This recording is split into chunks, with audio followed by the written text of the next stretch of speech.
Today I'm going to show you how to fix this issue with Safari on your iPhone, where you get a message that there's too many redirects when you try to go to a website like Hulu, ESPN, Google, or Netflix. So if you're getting this message right now, I'm going to show you how to fix that. And the way you fix that, you go over to your settings. And on your settings, you want to go ahead and scroll down until you see Safari.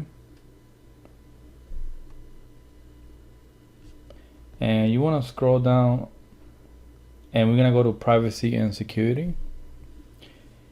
There's this feature here called prevent cross-site tracking.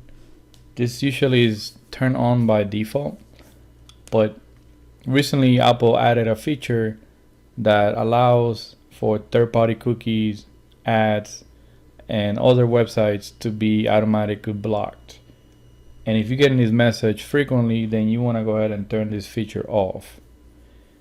The other thing you could do is you could go all the way down and go over to advanced.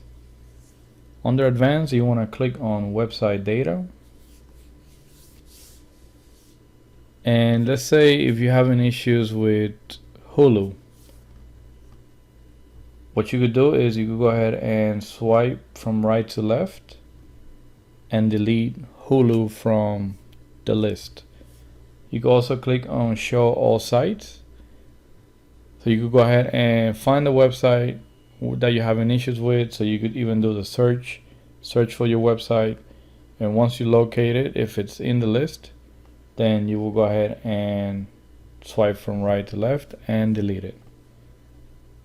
Once you do that, you can go back to Safari and try going back to the website, and that should fix that problem. Alright, well, thank you for watching. If you have any issues, any questions, leave your comment below, and please subscribe to my channel.